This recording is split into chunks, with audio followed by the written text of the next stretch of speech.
तो भाइयों स्वागत है आपका अपने YouTube चैनल हिमांशु एमएमए के अंदर। तो भाइयों आज हम UFC 322 की फाइट्स को प्रेडिक्ट करने की कोशिश करेंगे, जिसके अंदर भी हम मेनली मेन कार्ड की फाइट्स को प्रेडिक्ट करेंगे, जिसके अंदर हम आज बिनोट सैंडेनिस और बेनियल डारूस, कार्लोस प्राटेस और लियोन एडवर्ड्स, सीन ब्रेडी और माइकल मोरालेस, वैलेंटिना शौचेंको और झांग वेली और फाइनली जेडीएम वर्सेस इस्लाम की फाइट्स को प्रेडिक्ट करने की कोशिश करेंगे। लेकिन भाई उससे पहले चैनल को सब्सक्राइब जरूर कर देना और वीडियो को लाइक जरूर कर देना। तो भाई कुछ दिन बाद इस साल का one of the most hyped UFC event होने वाला है, और वो भी क्यों नहीं, क्योंकि इस इवेंट की खासियत है मोस्ट ऑफ द फाइट इतनी ज्यादा क्लोज है कि एक डिसाइसिव विनर को सिलेक्ट करना काफी मुश्किल है। लेकिन फिर भी आज हम इन फाइट्स को प्रेडिक्ट करने की कोशिश करेंगे। तो भाई सबसे पहले बात करते हैं बेनियल डारूस वर्सेस बिनोट सैंडेनिस।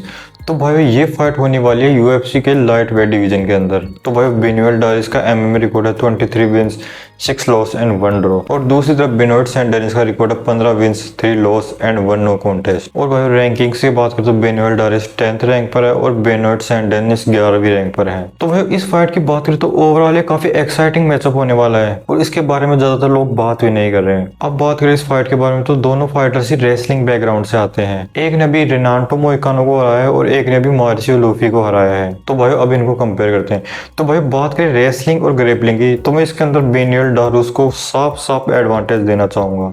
बेनियल डारूस की रेसलिंग भी काफी अच्छी है, उसके पास यूएफसी के अंदर काफी अच्छा एक्सपीरियंस है और ग्रेपलिंग में वो काफी अच्छे सबमिशन निकालता है। और दूसरी तरफ बिनोट सैंडेनिस जो अपने आप में काफी अच्छा रेसलर है और काफी अच्छा ग्राउंड एंड पाउंड करता है और काफी यंग है एज कम्पेयर टू बेनियल डारूस। लेकिन रेसलिंग और ग्रेपलिंग सेगमेंट के अंदर मैं बेनियल डारूस को एडवांटेज देना चाहूंगा। तो भाई अब बात करते हैं इनकी स्ट्राइकिंग की। स्ट्राइकिंग एक्यूरेसी की बात करें तो बेनियल डारूस के 49 और बेनियल सैंडेनिस के 55। स्ट्राइक एब्जॉर्ब पर मिनट की बात करें तो डारूस के 2.61 और सैंडेनिस के 4.19। सिग्निफिकेंट स्ट्राइक लैंडेड पर मिनट की बात करें तो डारूस की है 3.8 और सैंडेनिस की है 5.1। और स्ट्राइकिंग डिफेंस की बात करें तो डारूस का है 57 और डेनिस का है 42%। तो भाई इससे एक चीज तो साफ पता लग जाती है कि बिनोट सैंडेनिस स्ट्राइकिंग में काफी ज्यादा प्रेशर करने की कोशिश करते हैं और अपनी चिन को काफी बार खाली छोड़ देते हैं। और दूसरी तरफ बेनियल डारूस जो फाइट को काफी टेक्निकल रखने की कोशिश करते हैं और वो इतनी शॉट्स नहीं खाते हैं। अब इन स्टेट्स को देखोगे तो आपको लगेगा कि इस फाइट को बेनियल डारूस आराम से जीत रहे हैं, लेकिन ऐसा नहीं है, क्योंकि बिनोट सैंडेनिस फाइट के अंदर प्रेशर करना पसंद करते हैं, वो भी शुरुआत से।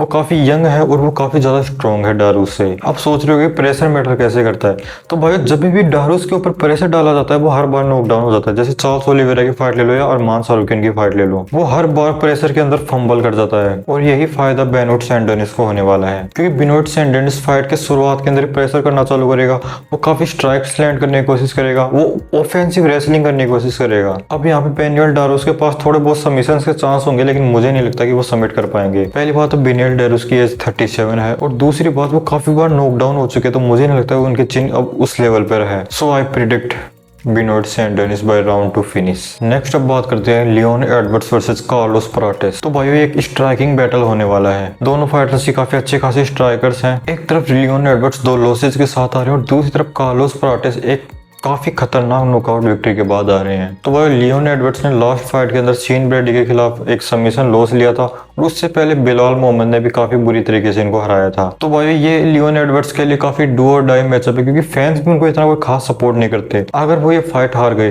तो उनको यूएफसी में बेल्ट का सपना छोड़ देना चाहिए, और मुझे लगता है कि यूएफसी उसको बाहर भी निकाल सकती है। लेकिन भाई अगर इस फाइट को हम टेक्निकल व्यू से देखें तो लियोन एडवर्ड्स के पास काफी ज्यादा एडवांटेज है। तो भाई मुझे ऐसा लगता है कि लियोन एडवर्ड्स कार्लोस प्राटेस से अच्छे स्ट्राइकर हैं और साथ में अच्छे ग्रैपलर भी हैं, और दूसरी तरफ कार्लोस प्राटेस के पास सिर्फ पावर का एडवांटेज है। लेकिन बात करें भाई मेंटेलिटी की, तो मुझे लगता है कि लियोन एडवर्ड्स की मेंटेलिटी काफी ब्रेक हो चुकी है, वो भी लास्ट के उन 2 लॉसेस के बाद। और दूसरी तरफ कार्लोस प्राटेस काफी ज्यादा हंग्री दिख रहे हैं, और मेरे को लियोन एडवर्ड्स इतने कोई खास हंग्री दिख नहीं रहे। तो भाई ये फाइट काफी 50-50 फाइट लग रही है, but I still go with Carlos Prates. तो भाई इस कार्ड की अगली फाइट भी वेल्टरवेट बाउट के अंदर होने वाली है, जिसके अंदर सीन ब्रेडी और माइकल मोरालेस लड़ेंगे। तो भाई सीन ब्रेडी का रिकॉर्ड है 18 विंस 1 लॉस, और दूसरी तरफ माइकल मोरालेस का रिकॉर्ड है 18 विन 0 लॉस। भाई देखिए माइकल मोरालेस की बात करता हूँ तो पता नहीं माइकल मेयर्स के दिमाग में आ जाता है।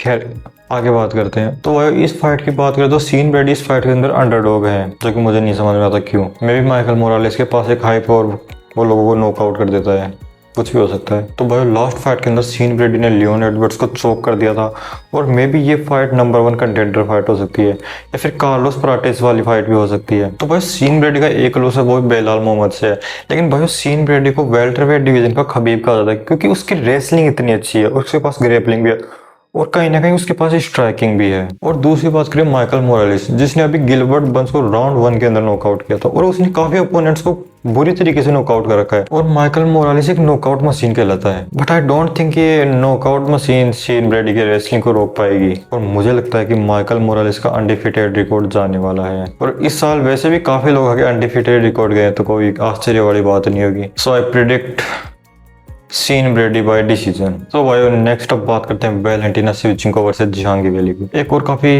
क्लोज फाइट्स, अगर स्टैक्स की बात करोगे तो झांगिवेली थोड़ी सी फेवरेट है इस फाइट के अंदर, लेकिन क्या सही में झांगिवेली इस फाइट को जीत सकती है? चलिए बात करते हैं। तो भाई आपको नहीं पता तो ये फाइट फ्लाईवेट बेल्ट के लिए होने वाली है। झांगिवेली जो कि स्ट्रोवेट डिवीजन की चैंपियन थी, वो एक डिवीजन ऊपर आके फ्लाईवेट चैंपियन वैलेंटिना शेवचेंको को चैलेंज करी है। भाई ये बिल्कुल इस्लाम मकाचेव वाली सिचुएशन है क्योंकि इस्लाम मकाचेव भी एक डिवीजन ऊपर जाके जैक डेला मेडिना को चैलेंज करे। What A coincidence. खैर झांगिवेली की बात करें तो झांगिवेली ने अपने टाइटल को 4 बार डिफेंड किया है और दूसरी तरफ वैलेंटिना शेवचेंको ने अपने बेल्ट को 8 बार डिफेंड किया है। वैलेंटिना शेवचेंको का रिकॉर्ड 25 विन्स 4 लॉस और 1 ड्रॉ है और दूसरी तरफ झांगिवेली का रिकॉर्ड 26 विन्स 3 लॉसेज है। तो भाई वैलेंटिना शेवचेंको फाइट के अंदर अपनी किक बॉक्सिंग और मुay थाई के साथ रेसलिंग बेस के साथ आती है। दूसरी तरफ झांगिवेली एक पूरा एमएमए पैकेज है, उसके पास रेसलिंग है, उसके पास स्ट्राइकिंग है और उसके पास पावर है। एज की बात करें तो शेवचेंको है 37 की और झांगिवेली है 36 की। रीच की बात करें तो वैलेंटिना शेवचेंको के पास 3 सेंटीमीटर का एडवांटेज है और स्टेंस की बात करें तो वैलेंटिना शेवचेंको साउथ को स्टेंस पे लड़ती है और झांगिवेली अपनी स्टेंस को चेंज करती रहती है। तो भाई स्ट्राइकिंग की बात करें तो वैलेंटिना शेवचेंको काफी क्लीन स्ट्राइकर है, वो पूरी फाइट आईक्यू के साथ लड़ती है, अपनी किक्स का यूज करती है। दूसरी तरफ झांगिवेली अपनी पावर और फाइट के अंदर जाकर क्योस मचाने की कोशिश करती है और अपोनेंट्स को ब्रूटली नॉक डाउन कर देती है। तो भाई रेसलिंग की बात करें तो वैलेंटिना शेवचेंको के पास काफी ऑफेंसिव रेसलिंग है और झांगिवेली के पास भी काफी ठीक ठाक रेसलिंग है और उसने अपनी रेसलिंग को लास्ट की कुछ फाइट में काफी ज्यादा इंप्रूव कर लिया है। अगर पावर की बात करोगे तो मैं क्लियरली झांगिवेली को फेवर करूंगा। बाकी भाई इस फाइट के अंदर वैलेंटिना शेवचेंको जीतती है तो अपने बेल्ट को डिफेंड कर लेगी और साथ ही साथ एक यूएफसी का बड़ा राज भी खुल जाएगा। तो भाई कभी आपने यूएफसी बेल्ट देखा होगा कि तो उसके ऊपर देखा होगा कि उसके अंदर रूबीज का स्पेस होता है और उसके अंदर फाइटर जितनी बार अपने बेल्ट को डिफेंड करता है उतनी रूबीज ऐड कर दी जाती है।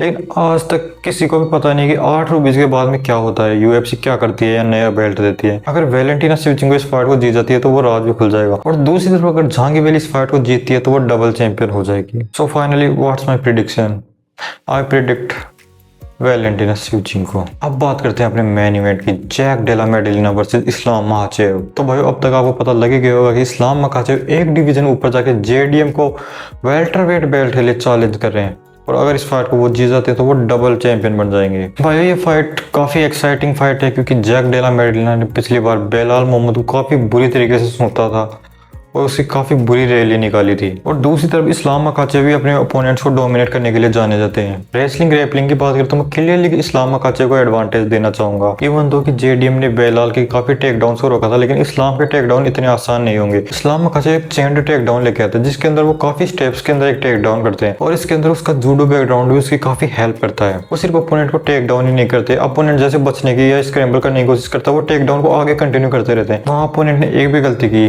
तो सीधा सबमिट हो जाता है। इवन तो जेडीएम करेक्ट जोन्स और अलेक्जेंडर वोल्कानोव्स्की के साथ काफी रेसलिंग ग्रैपलिंग और काफी पोजिशनल ग्रैपलिंग की प्रैक्टिस कर रहे होंगे क्योंकि ये फाइट मोस्टली ग्राउंड पे होने वाली है। अब बात करें स्ट्राइकिंग की तो भाई इस्लाम मकाचेव का ऐसा कहना है कि उसकी स्ट्राइकिंग काफी अच्छी है और ऐसा ही बेलाल मोहम्मद का कहना था कि वो कनेलो हैंड्स है, पर वो है नहीं। तो भाई मुझे नहीं लगता इस्लाम जेडीएम के क्लोज भी है स्ट्राइकिंग में। जेडीएम काफी अच्छे स्ट्राइकर हैं, वो काफी वॉल्यूम थ्रो करते हैं, वो काफी प्रेशर करते हैं अपोनेंट्स, मतलब रेसलर को काफी ब्रेक डाउन करके रख देते हैं। सो स्ट्राइकिंग में मैं जेडीएम को एडवांटेज देना चाहूंगा। अब बात करते हैं फ्रेम की। अब भाई इस्लाम मकाचेव अपने आप में काफी बड़े लाइट वेट थे और वेल्टर वेट में भी वो काफी बड़े होंगे, लेकिन जेडीएम के पास नेचुरली वेल्टर वेट का फ्रेम है। सो पावर के अंदर और फ्रेम के अंदर मैं जेडीएम को एडवांटेज देना चाहूंगा। So finally What did I vote? I think Islam Makhachev is going to get the W। क्योंकि भाई मेरे को अंदर से ये फीलिंग भी आ रही है कि ये फाइट खमजात और ड्रिकस जैसी फाइट ना चली जाए। लेकिन उसके चांस काफ़ी कम है, क्योंकि या तो इस्लाम अकाचे अर्ली राउंड्स के अंदर उसको सबमिट करेंगे, या फिर जेडीएम अपनी स्ट्राइकिंग और बॉडी शॉट से इस्लाम को लिटरली ब्रेक डाउन कर देंगे। और भाइयों बाकी अपनी प्रेडिक्शन कमेंट सेक्शन में ज़रूर डाल देना और चैनल को सब्सक्राइब कर देना, क्योंकि 97% लोगों ने चैनल को सब्सक्राइब नहीं किया।